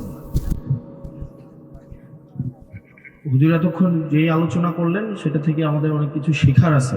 একটা শিক্ষা হচ্ছে যে আপনার বর্তমান দুর্বলতাই হচ্ছে ভবিষ্যৎ নির্ধারণ করে না। আপনার বর্তমান অনেক রিসোর্সের অনেক ঘাটতি থাকতে পারে, কিন্তু ধৈর্য ধরে হচ্ছে অপেক্ষা করলে নিশ্চয়ই আল্লাহ বিজয় দিবেন, যদি কেবলমাত্র শুধুমাত্র আল্লাহর উপরে ভরসা রাখে, যেটাকে বলা হয় তাওয়াক্কাল তু আলাল্লাহ। আর যারা আল্লাহর উপরে বিশ্বাস করে, আল্লাহ তাদেরকে অবশ্যই তাদেরকে হচ্ছে বিজয় আল্লাহ দান করেন।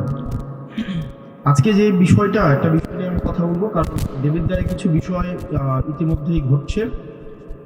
তো সেই জায়গা থেকে আপনারা এখানে যারা আছেন, তারা কয়েকটা গ্রামের মানুষ এখানে আছেন, কয়েকটা গ্রাম, আশেপাশে আত্মীয় স্বজন। তো আপনারা সম্পর্কে সবাই প্রতিবেশী, কারো হয়তো মামা, চাচা, তারপর হচ্ছে বেয়াই, হয়তো আত্মীয় স্বজন, সবাই তো সম্পর্কে এখানে, সবাই তো কোনো না কোনো ভাবে সম্পর্কিত, তাই না? আপনি যদি খুঁজেন এখানে প্রত্যেকটা মানুষ তাদের সাথে কোনো না কোনো ভাবে সম্পর্কিত।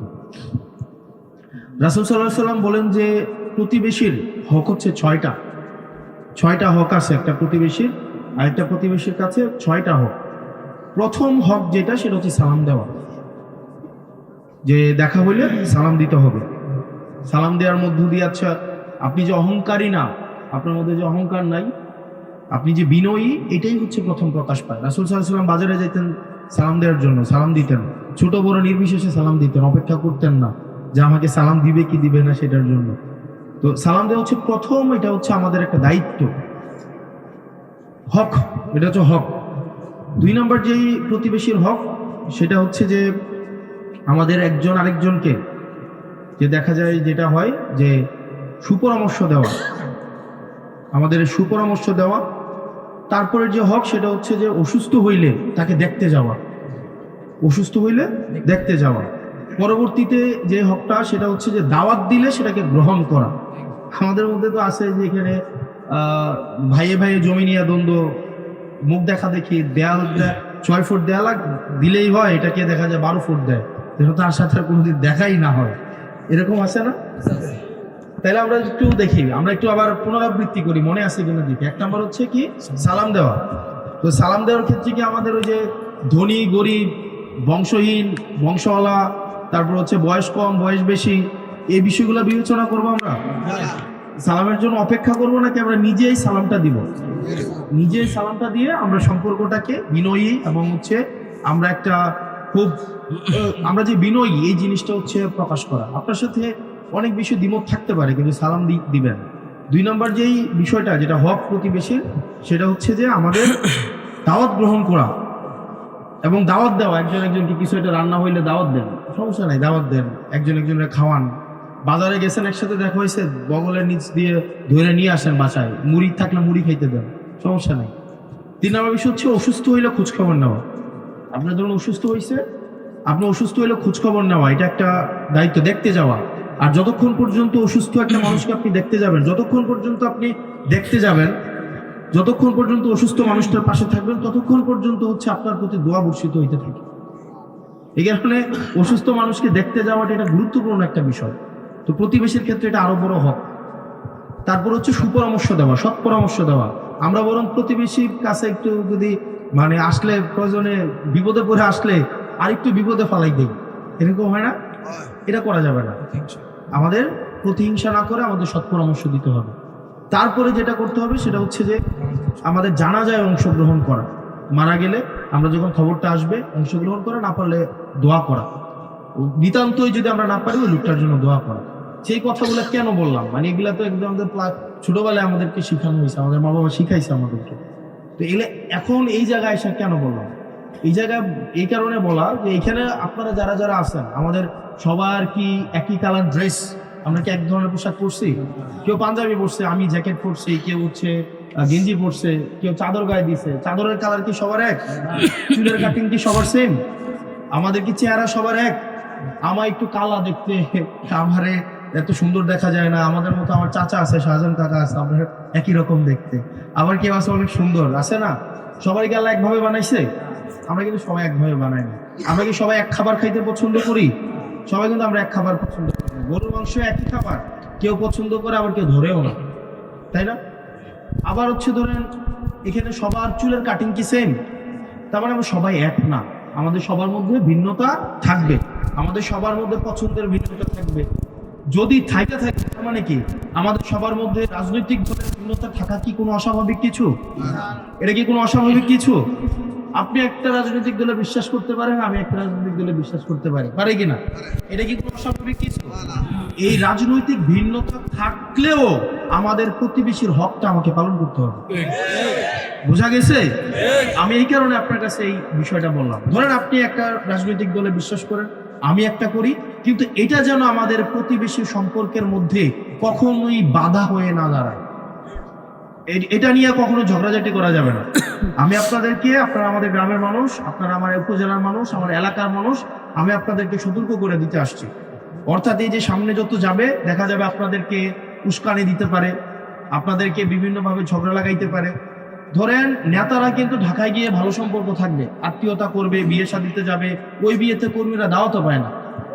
নেতার বিয়ের মেয়ের বিয়েতে, ছেলের বিয়েতে কর্মীরা দাওয়াতও পায় না। নেতার বিয়েতেও আরেক দলের নেতাই দাওয়াত পায়, এটা কিন্তু বাস্তবতা। কিন্তু দেখা যায় এলাকার মধ্যে কর্মীরা মারামারি লাগে, মুখ দেখা থেকে বন্ধ হয়ে যায় না? আমি আপনাদের কাছে আল্লাহর দোহাই লাগে আপনারা এই কাজটা করেন না। আপনারা সমাজে শান্তিপূর্ণভাবে সমৃদ্ধির সাথে প্রতিবেশীর হকের সাথে আপনারা থাকেন। আপনাদের রাজনৈতিক মতাদর্শ যদি ভিন্ন হয় সেটা কোনো সমস্যা না, এবং সেটা সমস্যা হওয়া উচিত না। কেউ বিএনপি করতে পারে, কেউ জামাত করতে পারে, অন্য রাজনৈতিক দল করতে পারে, বিশ্বাসের জায়গাটা আলাদা। কিন্তু আমাদের মধ্যে যেন সম্পর্কের কখনোই অবনতি না হয়। সামনে নির্বাচনকে সামনে রেখে যে যে ইয়া হোক সে তার মতো করে কাজ করবে, কিন্তু আপনারা এটা নিশ্চিত করবেন আমরা আপনার যেই অন্য রাজনৈতিক দলেরও যদি কেউ হয়ে থাকে তাকে আমরা সালাম দেব, তার খোঁজখবর আমরা আগে নেব। সে দাওয়াত দিলে আমরা গ্রহণ করব, তাকে আগে গিয়ে আমরা প্রয়োজনে দাওয়াত দেব, সে অসুস্থ হলে তার বাড়িতে আমরা দেখতে যাব এবং তার জন্য সব সময় আমরা সুপরামর্শ দিয়ে আমরা সহায়তা করব কিনা? আমাদের মধ্যে সম্প্রীতি থাকবে কিনা? ভাই, নির্বাচন জিতলেও ফেব্রুয়ারি, হারলেও ফেব্রুয়ারি, এরপরে তো এই সমাজে আমাদের কি থাকতে হবে না? আমাদের সমাজে থাকতে হবে কিনা, নাকি থাকতে হবে না? নির্বাচনকে সামনে রেখে আপনি আমারে গালাগালি করে, আমি আপনাকে গালাগালি করে, আপনার সাথে আমার মুখ দেখা দেখি বন্ধ করে কোনো লাভ আছে বলেন?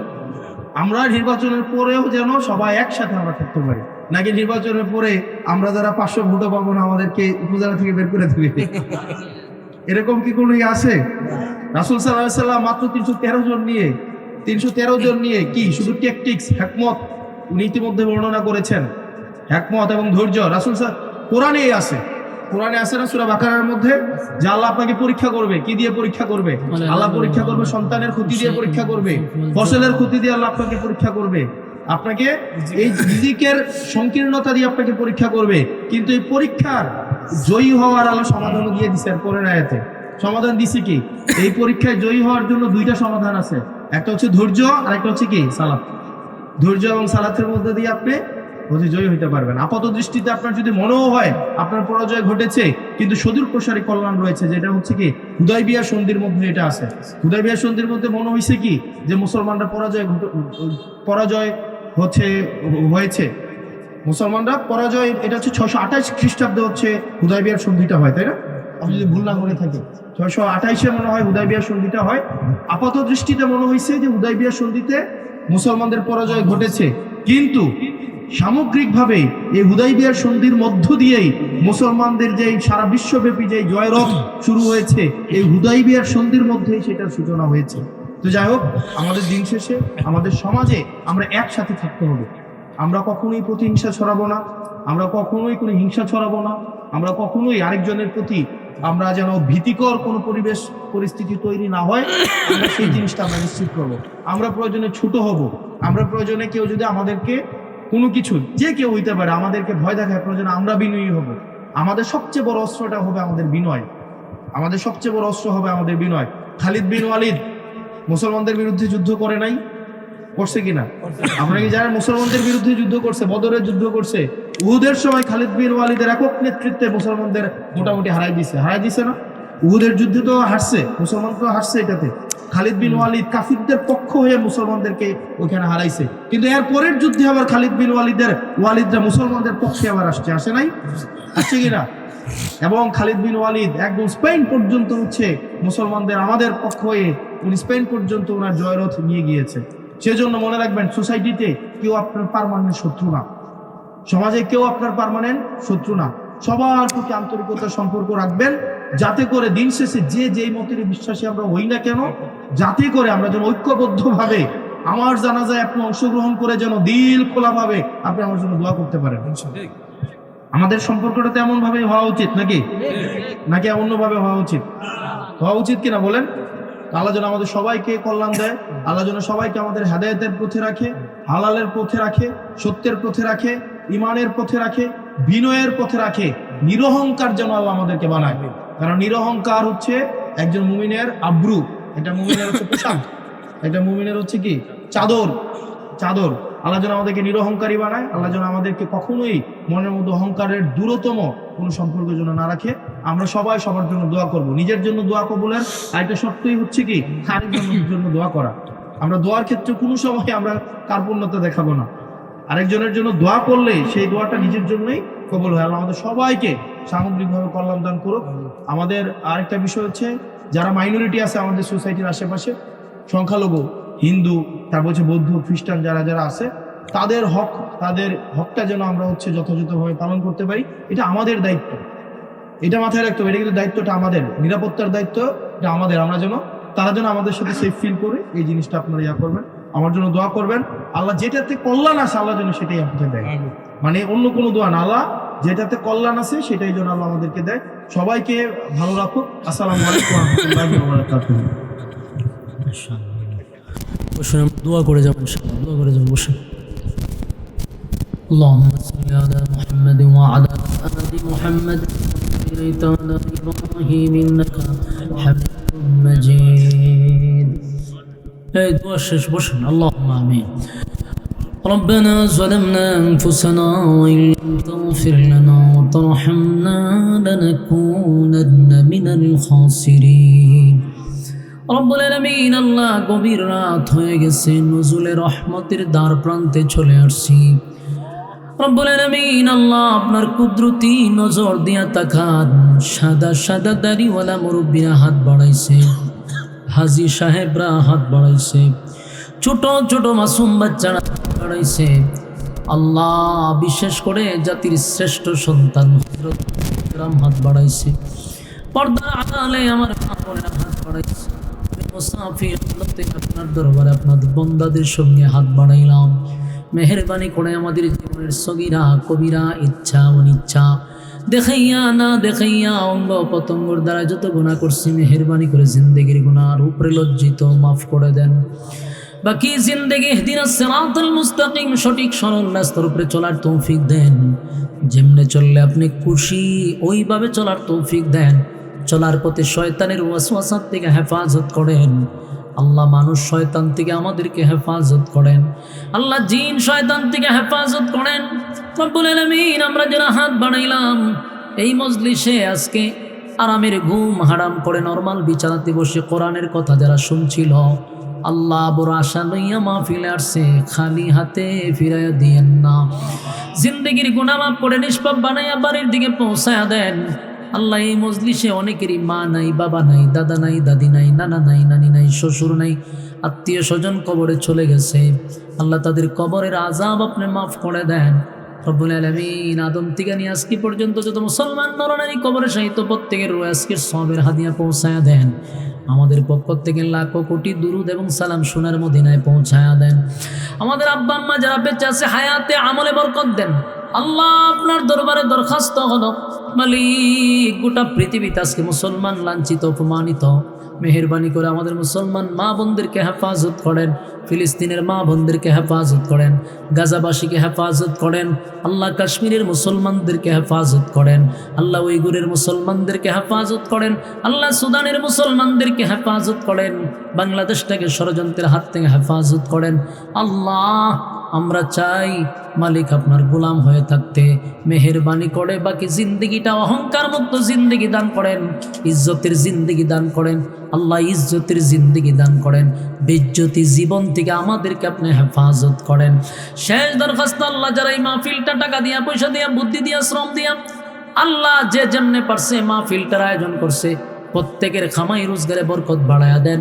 আমাদের বিবি বাচ্চাগুলার নেককার দিনদার বানায়া দেন। করে রহমত বরকত দান করেন। বারবার জিয়ারতে মদিনা নসিব করে দেন। আল্লাহ, শেষ দরখাস্ত, যা বললাম যা শুনলাম নবীজির জুতার ধুলার বরকতে দুয়ারে কবুল করেন। সুবহান রাব্বিকা রাব্বিল ইজ্জাতি আম্মা ইয়াসিফুন ওয়া সালামুন আলাল মুরসালিন ওয়ালহামদুলিল্লাহি রাব্বিল আলামিন। আমিন আমিন বিরহমাতিকা ইয়া আরহামার রাহিমিন। আসসালামু আলাইকুম।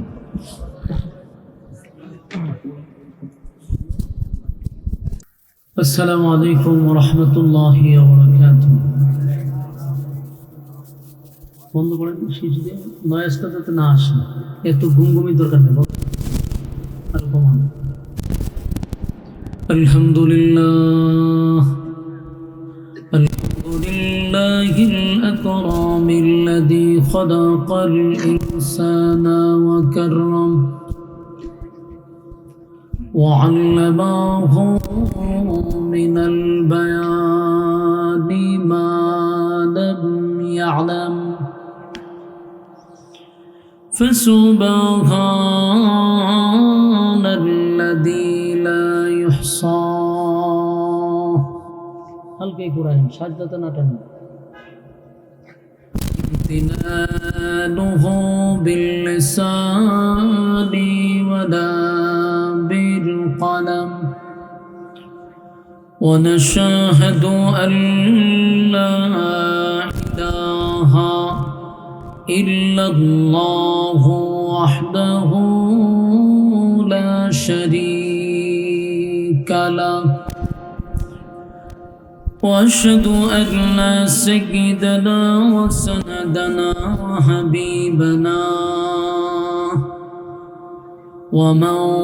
ومولانا محمدا عبد الله ورسوله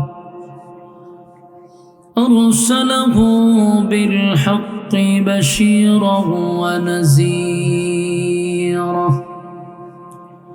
وداعيا إلى الله بإذنه وسراجا منيرا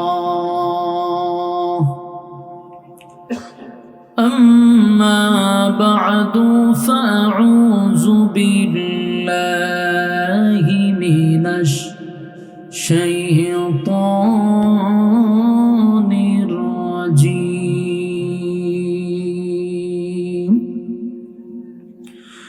بسم الله الرحمن الرحيم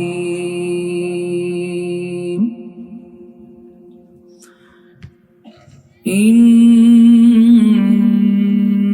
فتحنا لك فتحا مبينا ليغفر لك الله ما تقدم من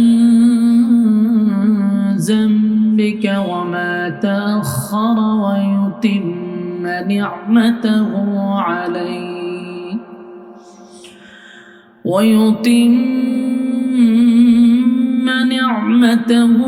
عليك ويهديك صراطا مستقيما وينصرك الله نصرا عزيزا هو الذي أنزل السكينة في قلوب المؤمنين ليزدادوا إيمانا مع إيمانهم ولله جنود السماوات والأرض وكان الله عليما حكيما صدق الله العظيم درود شريف পড়ি اللهم صل على محمد وعلى সাউন্ডটা পাতলা করেন, পাতলা একটু গাঢ় দরকার নেই। পড়েন দুরূদ শরীফ পড়েন আল্লাহুম্মা সাল্লি আলা মুহাম্মাদিন ওয়া আলা আলি মুহাম্মাদ কামা সাল্লাইতা আলা ইব্রাহিম ওয়া আলা আলি ইব্রাহিম إنك حميد مجيد اللهم بارك على محمد وعلى آل محمد كما باركت على إبراهيم وعلى آل إبراهيم إنك حميد مجيد مدينة مدينة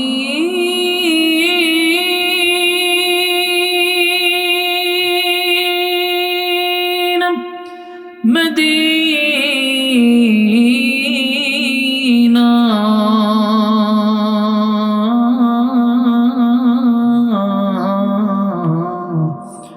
مدينة مدینہ مومنوں کی گنگنا ہے دیدار مدینہ عاشقوں کی تمنا ہے بلغ العلا بکمالہ ہلکے کوڑا بجماله حسنت جميع خصاله صلوا আলহামদুলিল্লাহ কুমিল্লা জেলার অন্তর্গত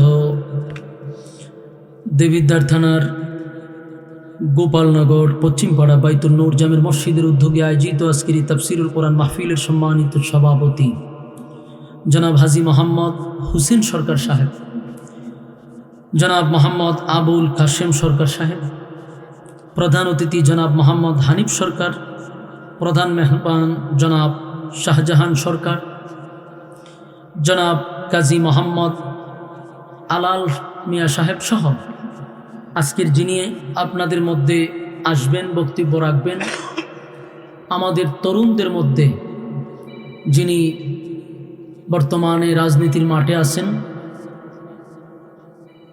আমাদের খুব পরিচিত আপনাদের এলাকারই সন্তান, রাজপথের এক লড়াকু সৈনিক, বাতিলের সাথে আপোষ করা তার অভ্যাস নাই, যতটুকু আমি পর্যন্ত অ্যানালাইজ করলাম।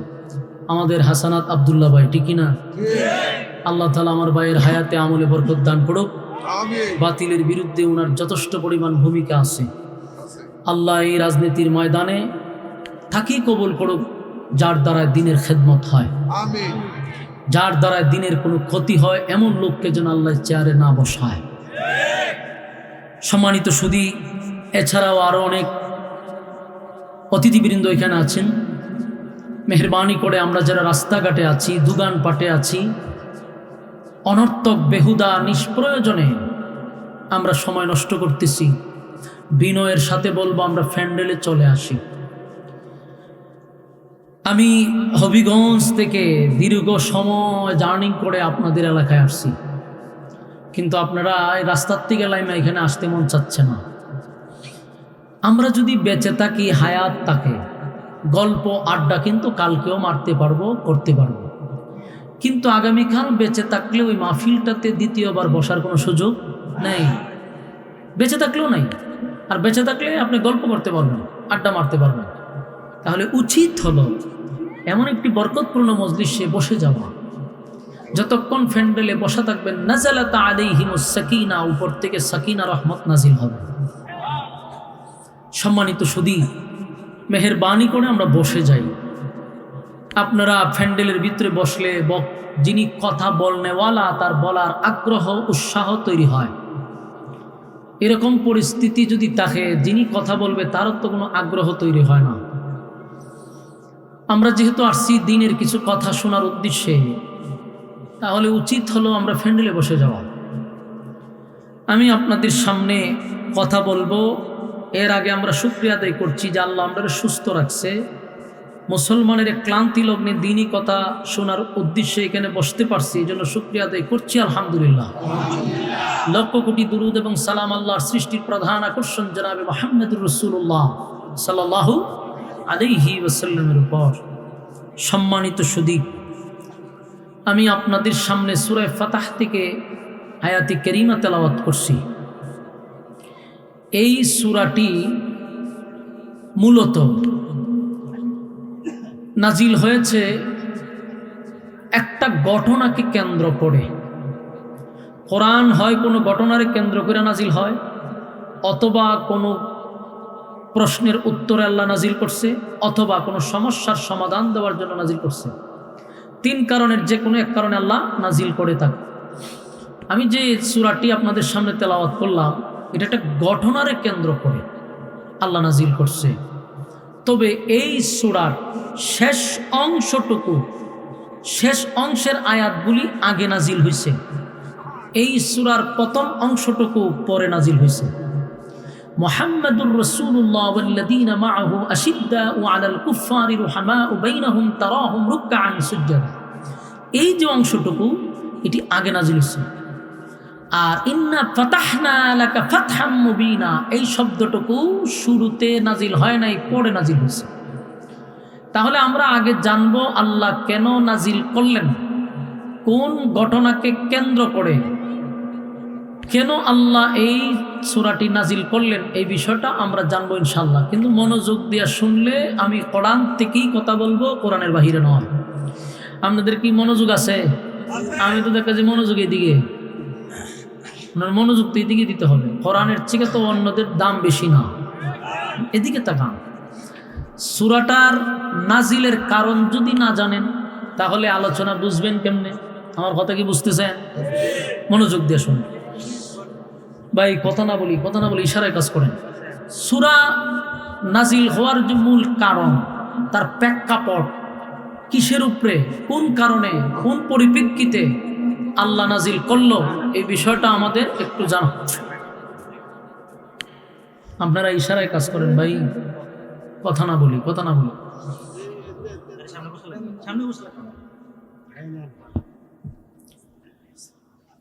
এই সূরা নাজিল হওয়ার পিছনে একটা কারণ ছিল, একটা ঘটনা ঘটছিল। ঘটনাকে কেন্দ্র করে আল্লাহ সূরাটি নাজিল করেছে। ঘটনাটা ঘটছে মক্কাতে। বলুন, ঘটনা কোথায় ঘটছে? মক্কাতে। সূরা নাজিল হয়েছে মদিনাতে। ঘটনা ঘটছে মক্কাতে, সূরা নাজিল হয়েছে মদিনাতে। এর পিছনে আপনারা যারা দাঁড়ায় কথা বলতেছেন, আমি হাত জোর করে বলছি, সবার মেজাজ তবিয়ত একরকম না। আমার সিস্টেমটা হলো, আমি কথা বলবো, কেউ কথা বলতে পারবেন না। মেহেরবানি করে আল্লাহর হস্তে আপনারা একটু মনোযোগ দিয়ে শোনেন। গিচ্ছা কাহিনী যদি হইতো তো কইলাম বলে মনোযোগ দিলে দেন, না দিলে নাই। কিন্তু কথা, আমি একটা সূরা অংশ আমি আপনাদের সামনে তেলাওয়াত করছি, এর বাহিরে যাব না। শুনেন একটু মনোযোগ দিয়ে। এই সূরার ঘটনা ঘটছে মক্কায়। বলুন, সূরা নাজিল হয়েছে কোথায়? মদিনায়। তাহলে ঘটনাটা ঘটলো মক্কায়, সূরাটা নাজিল হইল মদিনায়। মাঝখানে কারণটা কি?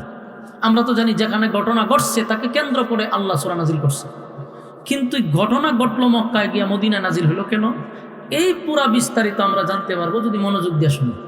আরেকটা পয়েন্ট দিছি আপনাদেরকে, সূরার শুরু অংশ আগে নাজিল হয়েছে না শেষ অংশ আগে নাজিল হয়েছে? মাশাআল্লাহ, খুব মনোযোগ দিয়েছেন।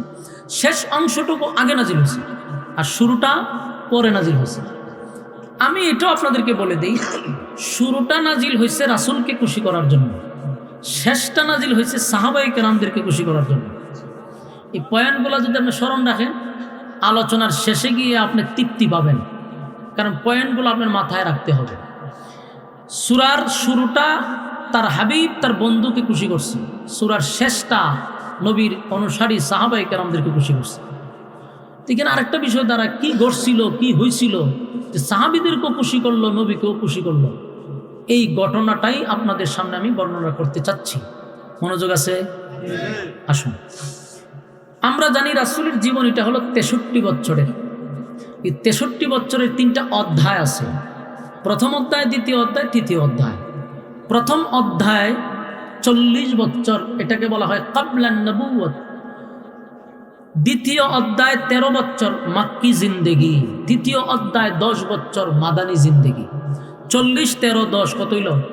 63। রাসূলের জীবনী কতদিন? 63।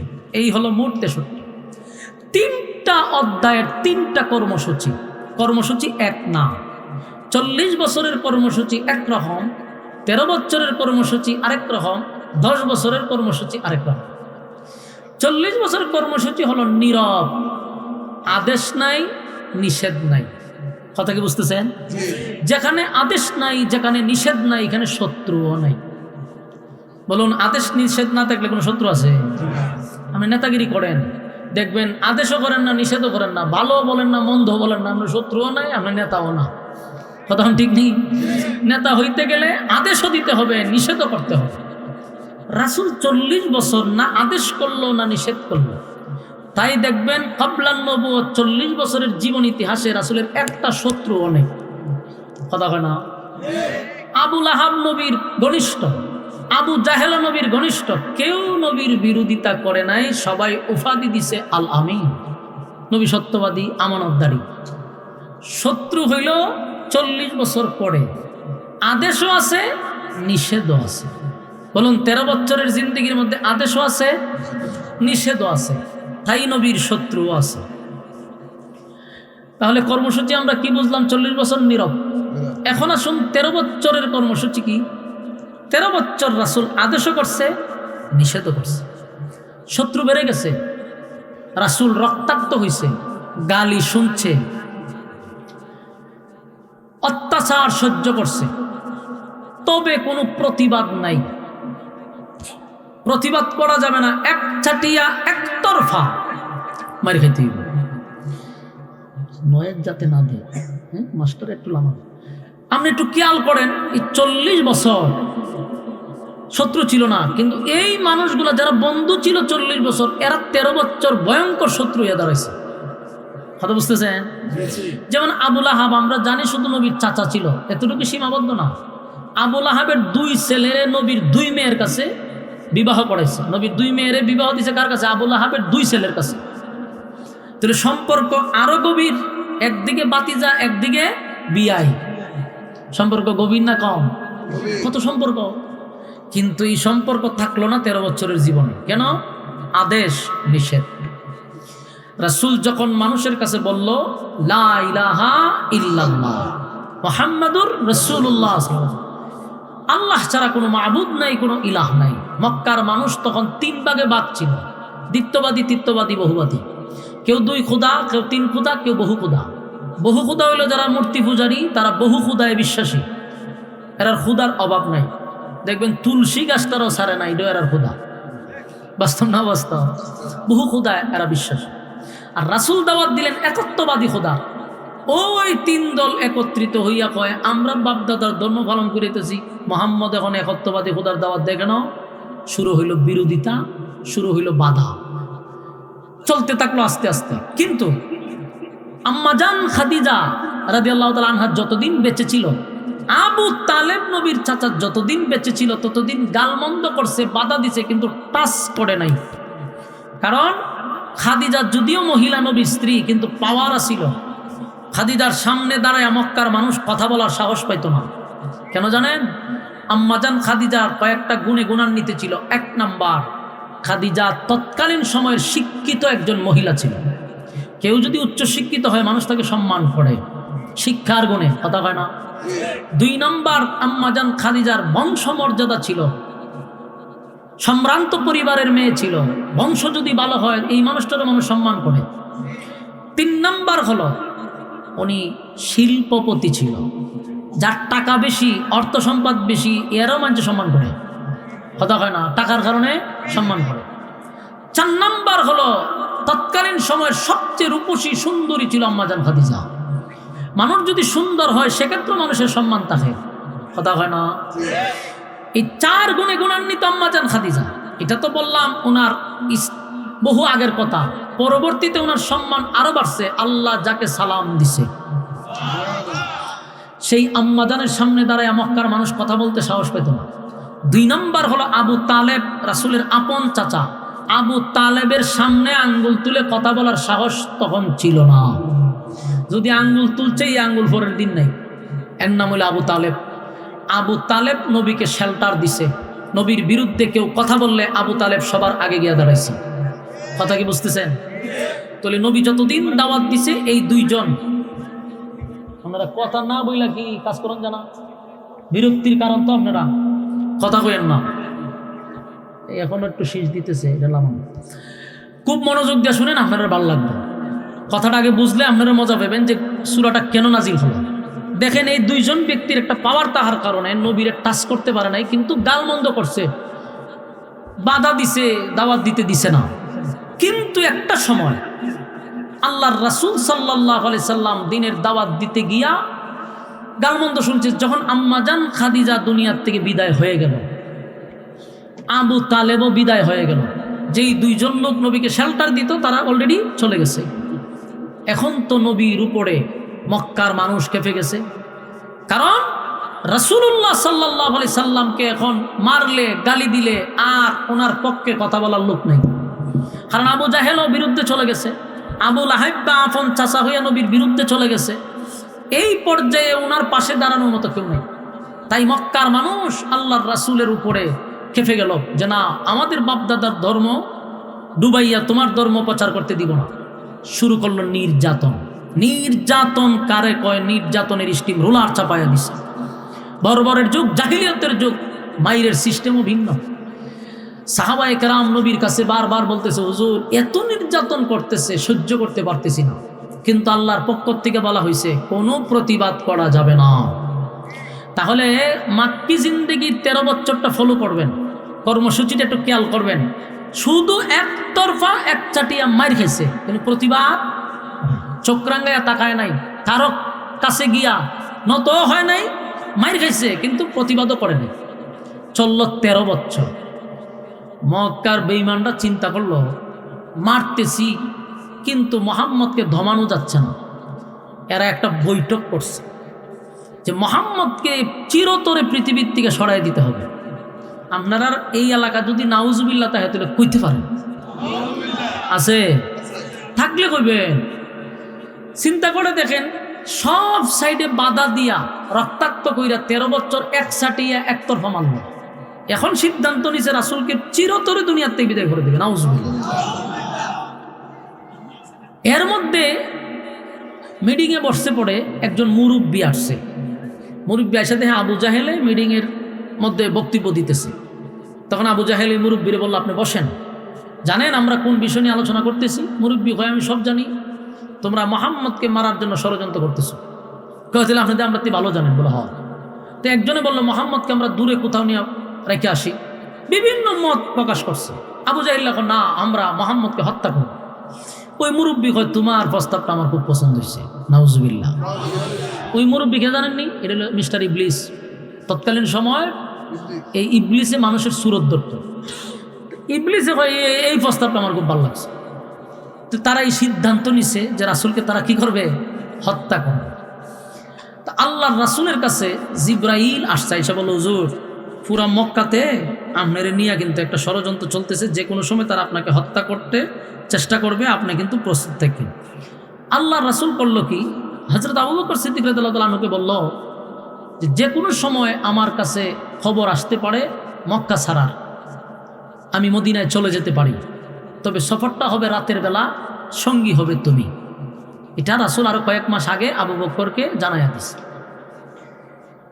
ঘটনাক্রমে হঠাৎ করে একদিন পুরা প্ল্যান এদের করে রাখছে যে রাসূলকে হত্যা করবে। পুরা রাসূল যেখানে থাকতো পুরাটা ঘেরাও করছে। ঘেরাও করার পরে আল্লাহর রাসূলের কাছে জিবরাইল এসে বসলো, হুজুর, আপনি ঘর ছাইরা দেন, তারা আপনাকে হত্যা করার চেষ্টা করতেছে। আল্লাহ রাসূল বলল, জিবরাইল, আমি তো যাবো কথা ঠিক, কিন্তু মক্কার অনেক মানুষ আমার কাছে আমানত রাখছে, অনেক কিছু টাকা পয়সা বিভিন্ন জিনিস আমার কাছে আমানত রাখছে, আমি তাদের এই সম্পদগুলো তো ফিরাই দিতে হবে। চিন্তা করেন, এমনি নবীরে ভালো পায় না, কিন্তু আল আমিন হিসাবে, আমানতদার হিসাবে রাসূলকে বিশ্বাস করে। এরার যত সম্পদ আছে নবীর কাছে রাখে, যে না, খেয়ানত হবে না।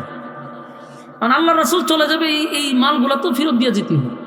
আল্লাহ রাসূল হযরত আলীকে বললেন, তুমি দিকে আসো, আমার বিছানায় তুমি শুয়ে থাকো, এই মালগুলা আমার খুঁজে যখন আসবে তুমি তাদের মালগুলা তাদের কাছে ফিরাইয়া দিবা, আর খুব শীঘ্রই তোমার সাথে আমার সাক্ষাৎ হবে মদিনায়।